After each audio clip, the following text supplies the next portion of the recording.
This podcast is brought to you by lineupmedia.fm.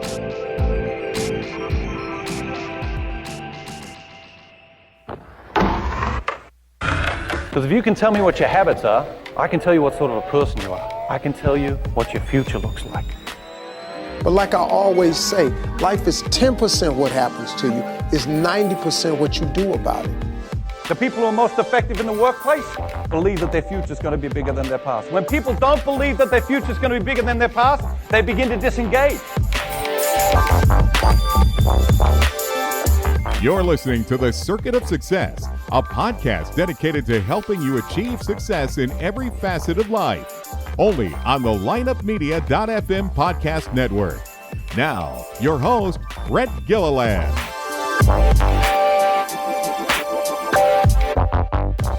Welcome to the Circuit of Success. I'm your host, Brett Gilliland. Today, I'm really excited. I've got an entrepreneur. I've got an author of 7 books, Mike Michalowicz. How we doing? I'm doing all right, Brett. Thanks for having me. It's great to have you. Great to have you. So you're coming just outside of New York City in New Jersey, correct? Yeah. If you take the Lincoln Tunnel out of Manhattan and you just keep going west for about 20 miles, you'll hit me. That's your I'll deal. be sitting in the middle of the road, just sitting there. You'll hit me. Literally, I will hit you. Literally.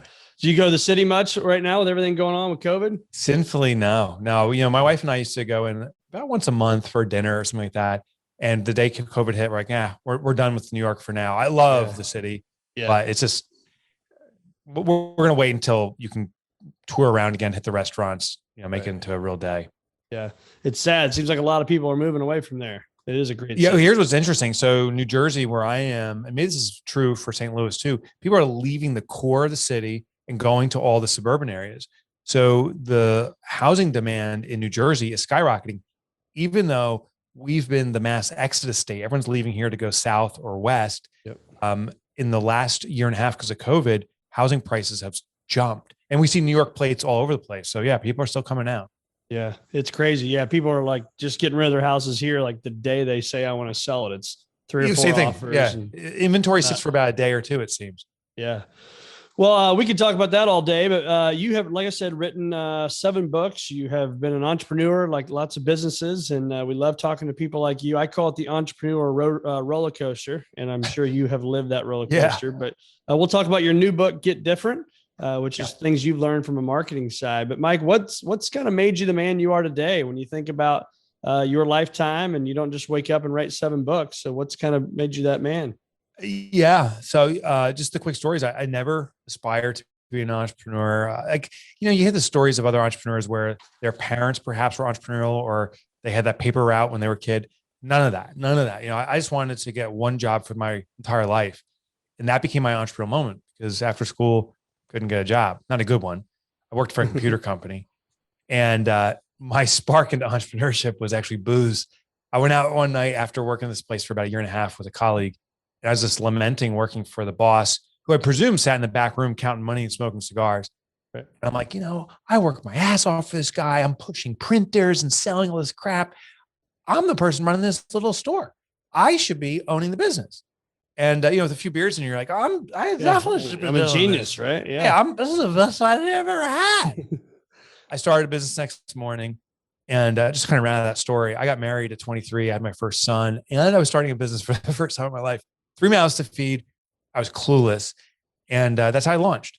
But in retrospect, it was the greatest thing because fear is a great motivator. Like there is no choice or option for failure. You have to see your way through it. And I struggled. I wasn't good, but I survived. And ultimately became passionate about it and fell in love with entrepreneurship. Yeah. And so you've done different types of businesses, right? So tell us a little bit about that. Yeah. So I was in tech services. The first one was computer system integration. And what it was just setting up computer networks. And it's because I was familiar with. That was acquired by private equity after 8 years. It wasn't a big transaction, but it was substantial. I was like, oh my gosh, you can make money in this field. My second business is where I kind of hit it. I was in computer crime investigation. And when I opened my business, the Enron trial broke 6 months later, and we got part of the Enron trial. It's called the Nigerian barge trial, specifically Kenneth Lay and those folks, Fast Out, were our clients. We did the defense analysis. This was crazy. I got a call on my phone and they said, hey, we need forensic services for our defense we want you to engage your services, but we have one problem. We only have about a budget of $50,000. I was like, 50,000, like that's a lot of money. I said, we can work with that, but they didn't finish their sentence. They said, our budget's only $50,000 a day. Their burn was $50,000 a day for defense. Holy smokes. And I was like, hold on, let me talk with the team, make sure we can serve you. And I'm sitting there like, I am the team. Yes, we can serve you. It put our business on the map. Revenue jumped. We started getting high profile cases. We were acquired by a Fortune 500 called Robert Half International. Sure. And but here's, I think this is the most important part of my story. I thought it was hot shit. I was like, oh my God, I got this all figured out. I got the Midas touch, you know, I was born to be an entrepreneur. Third business. This is when the roller coaster starts, diving. I became an angel investor because every entrepreneur is that rule. Sure. Once you have some successes, now you're an angel investor, So I start 10 businesses. They all failed. Actually, I invested in one business. The only success was one in St. Louis, Kirkwood, and the little manufacturer. But these businesses didn't complement each other. I didn't know the angel space whatsoever. I wiped out all my wealth within 2 years. And part of it was the angel investing. Part of it was just fat ego. I wanted to own more stuff to show my success. Honestly, I was a dick. I was just a big dick. I had to show everyone how great I was. And wiped myself out. My wife, my 3 children, I sat down with them and said, I've lost everything. We actually lost our house after I met with my kids 30 days later and hit rock bottom. I never declared bankruptcy or anything like that, but had to start anew. That became an inspiration for me to be an author. What I did was I looked at all these things I believed I knew about entrepreneurship, and they were wrong. Like that takes money to make money, that sales is everything. Like all these beliefs I had, I started investigating them and saying, oh my gosh, I don't think these are true. I devoted my life, this is now 15 years ago, to figure out everything I didn't know about entrepreneurship. I got a journal like this thick and I'm about 15 pages in. I got about 200 more. I got produced books around. So this is going to be my life's endeavor, I suspect. I love that. So, I mean, one, thanks for sharing the story, right? It's not a lot of people like to say I made it and then I lost it all. That's not fun to talk about. But so what did you learn from that though? Because the circuit of success, we like to talk about success, but I think part of success is also failure. And so when you hear I lost everything and you say somebody that back to you, what was the biggest thing you learned during the dark times? Well, a couple of things. In reflection of my old businesses, I thought everything was because of my effort. I didn't appreciate luck and matching luck up with effort to grasp that luck or opportunity. Like the Enron trial, when my company hit it, if Enron didn't happen, that was a defining moment for us. And we were in the right place at the right time to grasp it. So there's no question about it. But I didn't make that happen. And if I didn't answer the phone that day, that business wouldn't have come in. It was just a lot of things came into alignment. So I think I was negating luck and thought that was all effort. And the only way I think for myself now to grab luck is to make enough efforts, to try enough times that something hits it. Yeah. I'm 7 books in. One of my books has really hit. It's called Profit First. And that book has just hit it. My other books have done okay, but honestly, I thought my other books were actually better. My other books I thought were going to be the big ones. I didn't expect Profit First to do what it's done.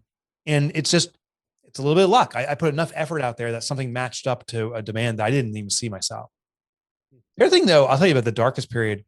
One thing I valued is I started to redefine what entrepreneurship is for me. I thought workaholism was a good thing, hustle grind. I think it's total bullshit now. I think it really is about balance, and I think it is achievable.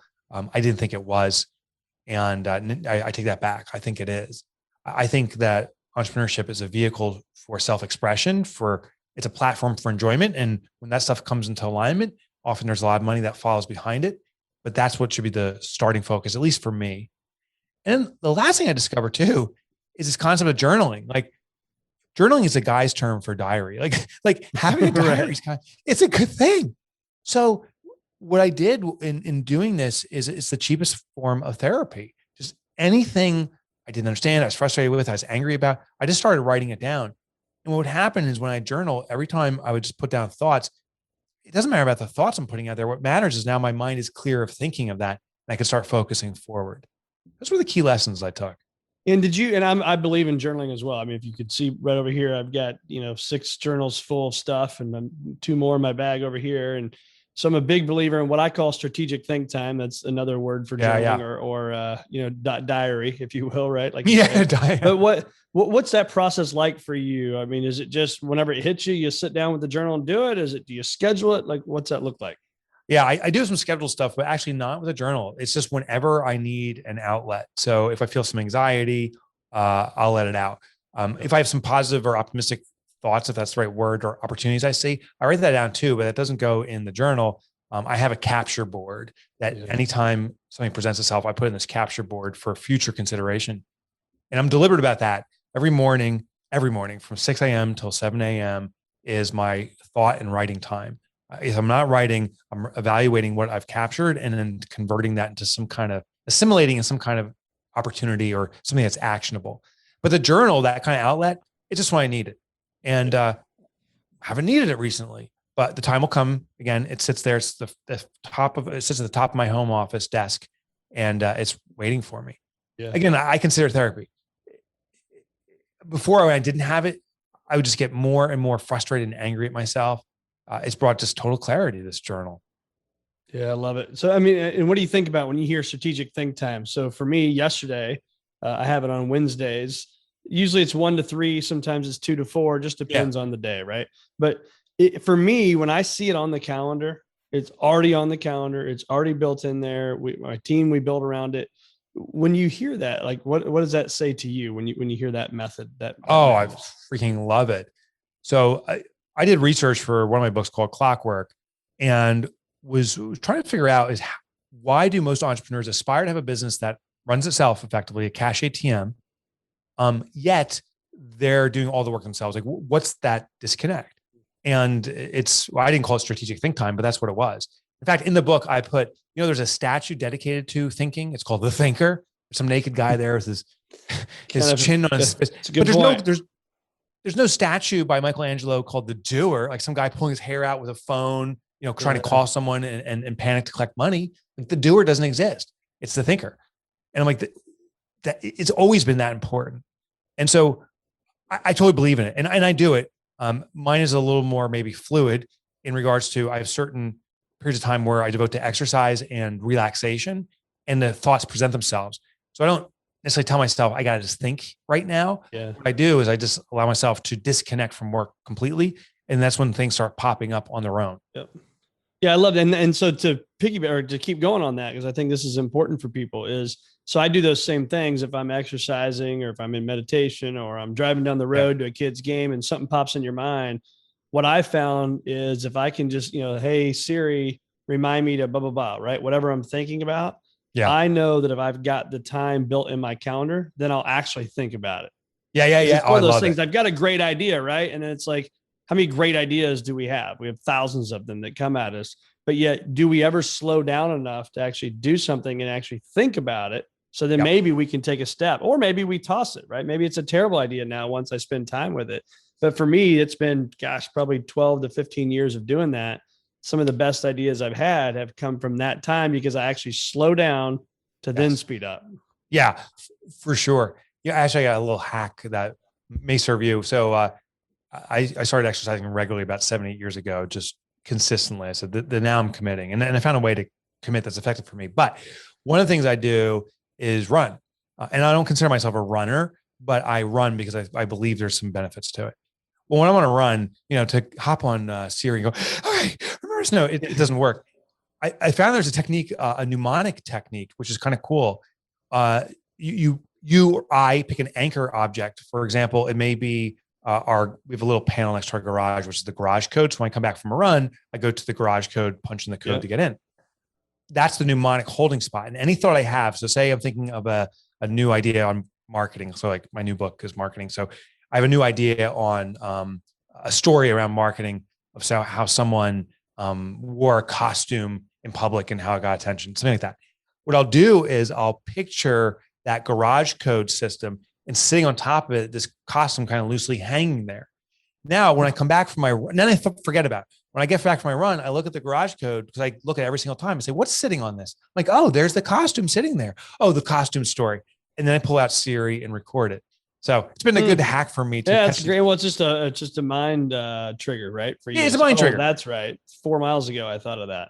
Yeah. In the past, I would start saying, don't forget the costume story. Don't forget the costume story. And I'm like, what should I forget? And I forgot. Yeah. The other thing that's interesting today, I'm taking my first flight in quite a while. I typically fly all the time, but I'm flying out from New Jersey to California. And that has been the best strategic thinking time for me. So it's during those flights where I sit down and I take all this information that I've accumulated and start assimilating what is relevant and what's not, all that stuff I've captured. So I guess I do it, but it's not as effectively planned. I like your strategy actually better, but I do kind of a similar process. Yeah. So you said the word fear earlier, and I talk about this with tons of business owners and athletes and whoever's on this show. And we talk about the fears that we put in our mind. How many of them actually blow up to the magnitude you thought they would? Oh, yeah. Like zero. Yeah. I think the only fear that's sorry to interrupt, but coming from a guy who's lost everything, you're still saying zero. Oh, that's a good point. Listen. Yeah. Because you know what, when those things happen, it's a phase on the journey. If that moment didn't happen where I lost everything, had started anew. We went ground level. Like we lost our cars and stuff. We bought a beat up Dodge Durango that was a rust bucket, and a house was granted to us by neighbors who knew our situation. They were heading to Europe, and they said, we were looking for house sitters. You're house sitters here. You're rent free. Thank God. They were amazing. But that was all part of a journey that now has brought me to the other side. What I realized is if I didn't go through that, I wouldn't have a visceral appreciation for the challenges so many entrepreneurs face. So that is grateful. I think the only real fear that's ever going to happen is the termination of life. There's one day for all of us that it ends, and maybe we don't even have a fear around that. I don't want that to happen anytime soon. So, but that's not a one time in a life event. I think compared to that, there's really not much else to ultimately fear, I guess. 100% agree. 100% agree with that. What, when you think and you hear me say the word success, how do you define that now in your world? Today, it's way different than it was 20 years ago. So today it's being in flow, having clarity on a life's purpose for me and manifesting it. So you can't see it's right here on this wall, but it says to eradicate entrepreneurial poverty. It's a mantra for me now. There's this perception that when you're an entrepreneur, we're wildly successful. And there's this reality for way too many of us that we're struggling, but we don't want to admit that we're struggling because that's not a way to persuade others to buy your offering. So this gap is what I call entrepreneurial poverty. And I want to fix that. To me, success is fulfilling that. And 20 years ago, it was all just about money accumulation. Like it was all about wealth. And listen, I like wealth. Like there's nothing I find wrong with it. But I do find that when I come from a standpoint of service, that wealth becomes a vehicle to be of greater service, which actually brings more wealth and starts this upward spiral. Yeah, it's about impact, right? I mean, if you only focus on that, and I think, all successful entrepreneurs, I mean, I think we'd be lying if we didn't say we didn't focus on that, especially early on. I started as a wealth management advisor at 23 years old. Well, I mean, that, this industry is built around thinking about money. That's what we do. We talk about it all day long with people, right? So it used to be like a chest pounding contest, though, for me. And I think a lot of other folks, particularly early on. Absolutely. I was in an organization called YEO. It's now called EO, Entrepreneurs Organization. Actually, they have a chapter in St. Louis. Yes, they do. Yeah. And great members out there. I spent some time with them. But I'll tell you, I go into a chapter meeting at any location. And it was mostly guys, but there's women in the group too. And everyone's like this, like, oh, I surpassed my first mil, first mil. That's baby talk. I'm at 5 million. Oh, I'm at 20 million. Like it was all this top line vanity. And it was a dick waving contest. Right. And I was totally into it. I was like, oh my God, look how great I am. And it was demoralizing when you meet someone that was bigger that was more successful. And that became a trap. It was a total vanity metric. In fact, there's that saying that circulates around the EO network, revenue's vanity, profit sanity. And after losing everything, I had this wake up call. Now, none of us should be saying, how big is your business? We all should be saying, how healthy is your business? Like the win is health, business health, mental health, all that stuff. I'm far more impressed by a business that does $500,000 and that business owner is taking home $200,000 or $300,000 and living a life they dream, as opposed to someone's making 10 million and they have lawn furniture in their house because they can't afford to live. it's all But about more importantly, their family hates them. and their family. Oh God. Yeah. I mean, that's the thing. You could always make more money, but are you going to be there for your kid's game? Are you going to be there at dinner time? And those are the things that I know for you that are important for me as well, that people listen to this show. That's what's important to them. And I think that's what we try to pull out of successful people every single week on the show, is just trying to find those little things that make you successful. So on that, if I had a camera crew following you around and they're like, all right, Mike, we're going to follow you sun up to sundown every day for a week. What are the no miss items that you're going to find, or we're going to find that you do every single day without fail? Business, professional, everything. Yeah. So you see me every day get up at 5:30 naturally, between 5:30, 5:40. I never use an alarm unless I have a specific obligation very early, because I go to bed. This is crazy. They'll see me go to bed at 8:00 every night. Not turn the lights out, but I'm in my bed 8:00, lights out, absolutely by 9 the latest. I'm big into sleep. And do you have children? Yeah, but they're all adult children now. Okay. So yeah, so it's doable, right? Right. Yeah. 20 years, 15 years ago now. Yeah. So that's one thing. The second thing is you'll see at 6 a.m. till 7 a.m. every morning, I am writing, and I'm doing this with other authors. I think that's one powerful tool maybe you can use as you write your book, is doing writing collectively with other people is highly motivating for me. I don't miss it. And maybe I produce 800 to 1,000 words a day, but 1,000 words a day times 250, I only do in weekdays, days a year. That's 3 books effectively. Now, a lot of stuff is written for garbage, but that's how much I'm producing. And that's what's called off season. In season, I start doing about 4,000 or 5,000 words a day, which actually I start my next season today. I'm kicking off a new book for my publisher. And then you'll see me from 6 to 7 to 8, always work out every 5 days a week, every single time, track it with my iWatch. And then, and then you'll see me at a huddle every morning at 9:00 till 9:30. I have 2 huddles that I participate in for our companies. And then you'll see me kind of doing the business day. The business day, generally, I only do 2 things. I'm the spokesperson for our business, for the books and stuff. So I speak a lot. We have a president for our company, so I don't run our operations, but I also write books. So I speak and write, and that's the 2 things I do. And then you'll see me at home having dinner with my family at 5:30 or 6:00, pretty much every night when I'm not traveling. And then weekends, spend time with my best friend, which is my wife. So yeah, that's awesome. And what are your eating habits? You doing a good job with that? Not this morning. I had Taylor ham, egg, and cheese, a New Jersey classic. It is awesome. Classic. Yeah, I do pretty well. I'm an oatmeal addict, which maybe actually with the word addict in there, maybe that's not good, but I'd say 4 or 5 times a week I'm firing down oatmeal. Well, there's worse things to be an addict on than oatmeal, totally. Right? Totally. I don't drink much. I'll tell you, Friday night, I like to make myself an old fashioned, fire one down, have a nice beer on the weekend. Yeah. But during the week, I don't drink. So yeah, kind of lame. What kind of cherries you use in your old fashioned? Oh, Luxardos, dude. Are you kidding me?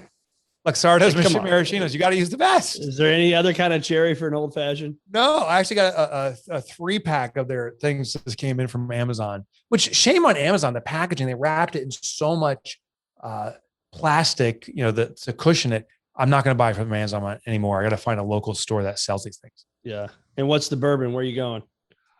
So Woodford is a simple go-to, but Whistle Pig, I don't use, like, somebody like, oh, you gotta use Old Pappy. That's great if you're doing straight bourbon, but for a mixed drink, Woodford, there's a bourbon here in New York called New York Baby Bourbon, which actually is my favorite. It has a hint of almond in it. Huh. But my wife and I have a rule because the drink is dangerously good. So my wife and I have a rule. We call it the one and done. Like, it's so easy to do 2. And then we said, well, maybe it's 2 and through. And then maybe 3 represents me. Oh, no, it's one and done. One and done. Yeah, because 2, 3 leads to bad things. It's just by 3, it's like, this is amazing. Right. No 7 more cherries. Well, we could talk about that all day as well. So when you think about your failures and your successes and all those things, what would you say is if I'm driving down the road or exercising today, I'm listening to this, if I could focus on one thing, whether that's marketing, whether that's believing in yourself, whatever it is, right? If you have that one constant theme in your world, what is that for you? I think the most common recurring theme for me and for that I hear from entrepreneurs is actually profitability. I think that's why that Profit First is such a popular book. Yeah. So many entrepreneurs are trying to sell their way to profit, hoping that it'll be an event. And I'm saying that profit is not an event. Profit is a habit. It's not about selling more. It's about extracting profit from what you have. I think that's a fundamental need for every entrepreneur. It wasn't for me. Now, 12 or 13 years ago is when I implemented it. I've had, we counted as 51 or 52 consecutive quarters of profit distributions. And it's, listen, the first one was nothing. It was like $8. Today it's more Still than $8. counts. Yeah, it still counts though, but it's grown and grown and grown. And it's been life altering for me and for entrepreneurs that do it. And I think once you achieve something like that, you start realizing there's so many more things you can achieve through your business. And would you say that, the word hubris, right? When you hear that, arrogance, whatever you want to call it, would you say that that's, again, not to keep talking about these failures and kicking you when you're down, but when you learn from those, would you say that's a big learning you have for now that you just continue to have these quarter after quarter after quarter of growth? Huge. Yeah, that hubris. Well, I just became a dick. That's right. the best way I can find it. Like the best word I can find for you it. Connect with that more than hubris, right? So he's like, what the hell does that totally mean? a total dick. Like and it wasn't like, I don't think I was rude, but I must have been acting that way outwardly. I do know because the inward conversation was like, oh, I'm better than you. And I'd walk down the street, I'm better than you. I wouldn't say it out loud, but in my head, I'm better than everyone. That's the definition of a dick. I even had the dick trophy, which was a Dodge Viper. Like that's clearly a dick. Right. Anyone has a Dodge Viper. I'm not trying to bust on them. I got rid of my Viper. I did enjoy the car, but it'd be awkward if I had a Dodge Viper, wouldn't it? Yeah. So, but today I consider, this is funny, but now I'm dickless, which sometimes actually when my wife's pissed at me, that's the exact word she uses. Yeah. And listen, there's still ego. There's still this compulsion to aspire and compete and to win. But I do have this new perspective. That's not about defeating. It's not about stepping on others to step up. It's about lifting ourselves together. And I really do feel that. I pray, and I think it was divine intervention that I had that collapse, that I never get that ego back and think I'm better than anyone else. We're all contributors and I'm just a contributor. Yeah. Love it. So our firm, Visionary Wealth Advisors, that's my day job, right? That's what we do. We get to impact people. We get to talk about their goals or dreams or aspirations and help them achieve that. And so our mission is to help people achieve a future greater than their past. So when you hear that, a future greater than your past, what comes to mind for you? For me, it goes back to life purpose, eradicate entrepreneurial poverty. There was a statistic came out that really, to me, was shocking. US Bank did a study. This is quite a few years back. They identified, first it started in the US, then it became a global study. There's 300 million small businesses as defined by the SBA. That's a company that does $25 million in revenue or less. That's my business. That's a lot of business. And of these companies, 83% are in check-to-check survival. They're in a cash problem. Wow. And so I hope to leave the world where maybe we can flip that. Maybe 83% of businesses are profitable. Maybe the few struggle for whatever reason. But the fact that the majority struggle, even though that's what we're trying to find is profitability, I'm not going to stand for that. So I'm doing everything to flip those numbers. That's crazy. 83%. Everyone. Yeah. And it's funny. You go into a room, we're talking about EO. That means you go into that room in EO and you say, hey, how's everyone's business going? Everyone will be like, oh, it's great. We're crushing it. Right. Actually, almost everyone in there is struggling, that they're in a check-to-check survival. They don't have enough money to pay rent or payroll. And so they'll have to skip something. And it's usually themselves. The owner's like, I can't pay myself again or not pay myself appropriately. It's sad. There's so many businesses that struggle, yet it's hard to admit that, because if you say you're struggling, who wants to do business with you? Yeah, no, you're right. You're right. You're absolutely right. That's where the transparency and vulnerability comes in and building a deeper relationship, right? Yeah, totally. And I would even take it a step further. Our clients want us to be profitable because, we're providing something of value to their life. An extreme example of this, but I think it drives it home, is like a neurosurgeon, a brain surgeon. If I needed brain surgery and I went to my brain surgeon and she says, hey, we're about to start the surgery, but I got to tell you, I am struggling. I have no money. I am desperate. Sure. I really we got to haul ass on this one. I'm like, no, thank you. We'll I'm out. I'll find someone else. We would never want our brain surgeon feeling that way because we want their undivided attention. We want their surgical expertise. But that's true for every provider. I don't want my wealth manager saying, I'm really struggling here. Yeah. No, I want you caring for my money. Yeah. Listen, I buy a gumball at a gumball machine. I want it to be a damn good gumball. I don't want the gumball guy saying, you know what, we're doing cheap plastic gumballs because I can't afford the real thing. Yeah. It doesn't matter what you're offering. The client wants to be treated as the number one client. And the only way to do that is by being sustainably profitable. So your clients do want you to be profitable. That's right. Yeah. You know, it's funny. I call it big hat, no cattle.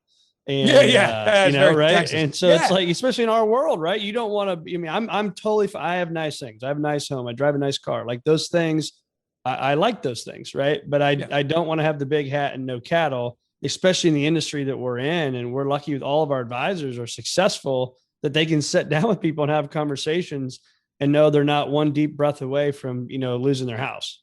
Yeah. You know, and that's important. And you're right, man. People, you don't want to have the brain surgeon that's not doing well mentally, physically, financially, anything. Yeah. I think one of the traps for me was I wanted good stuff in the past because I thought it meant something to other people. Like it was a way to show success. Today, I want good things because of the good experience, the ability to share those things, to bring joy out of it. And even though it could be the same thing, the framing around, at least for me, has changed significantly. So talk to us about this new book, Get Different. I know this is about some lessons you've learned in the marketing world, which is critically important. So talk to us about that. Yeah. So I'm a believer in this thing called Occam's razor. This is the concept that when something is at its most simple form, it's usually the most accurate and most successful. So as an example with Profit First, the lesson of that book is when revenue comes into your firm, immediately take your profit first, hence Profit First, hide that money from your business. And now you're forcing profitability into your business and it changes everything. So it's a really simple rule. Well, I applied Occam's razor to marketing. And what I realized is most marketing goes unnoticed because it's like most marketing. You know, next time you get junk mail, look how quickly you rifle through that. It's you can tell and distinguish what's garbage and what's valuable to you like in an instant. So how do we make our marketing get noticed? How do we make it compel? Meaning that when someone looks at it and notices that they engage with it, and how do we have it call action, you know, for them to do something? So Get Different is based upon what I call the DAD framework. Does it differentiate? Does it attract? Does it direct? And if you have any marketing piece that you look at of your own or any of your competitions or anything around you, you simply ask yourself, it's kind of cheesy, but does DAD approve? It's actually kind of creepy in some scenarios, but does DAD approve? And if it differentiates, it attracts, and it directs, that's a successful marketing piece. If it fails any one of those three tests, it's not going to work. That's what the book's about. And what was the last D? Differentiates, attracts, direct. Tell them to do something. You see these great like Super Bowl ads, for example. They're different. They're funny. That means they're attractive. They're engaging.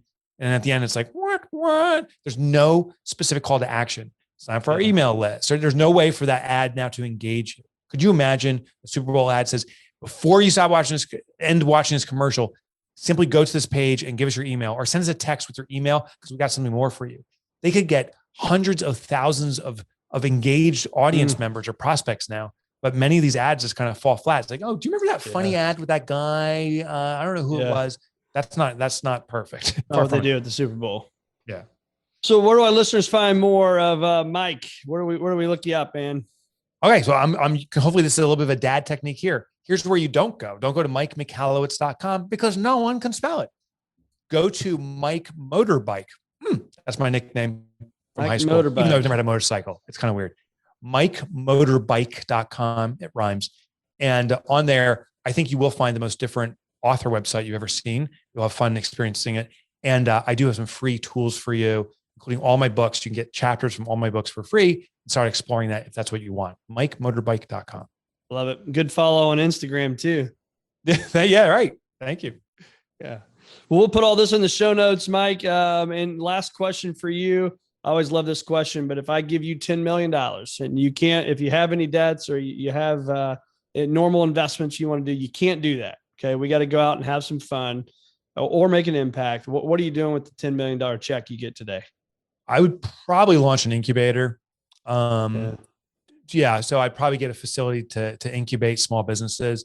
That would be a lot of fun. Plus I would take $100,000. We'd have a pretty kick-ass party too, with some old fashions. With a bunch of old fashions with the Yeah. best cherries in town, right? Damn straight. You know, what I love though is talking to people. It's when I first thought of that question years ago, I thought, well, maybe they'll talk about this great vacation spot and we'll talk about whatever. And it is amazing that none of us talk about, you didn't go buy that beach house. You're literally making an impact and an incubator where new businesses, young businesses can come, learn from each other, invest in each other, and grow up and get out, right? And go be Yeah. I guess, that to me, this feels so compelling. It feels so much of service, but honestly, it's a root of joy. Like just to see businesses grow. I love that. Yeah, that's awesome. Well, Mike, it's been awesome having you on the Circuit of Success, man. Really enjoyed the time. Right. And every week we bring you the best tips and tools to help you and your family and your business along the journey of life. So tune in every week. If you can hit subscribe, whether it's on YouTube or on iTunes, we would greatly appreciate that. That allows us to make a bigger impact and get guys like Mike on the show who can give a great message. So Mike, thanks a lot for being here, and we really appreciate the time. Thank you, brother.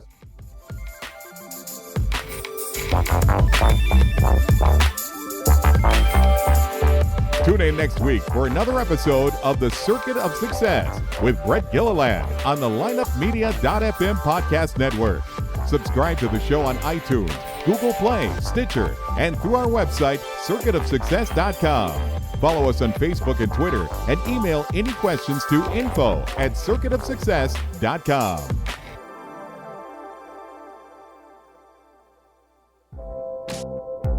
This podcast was a presentation of lineupmedia.fm.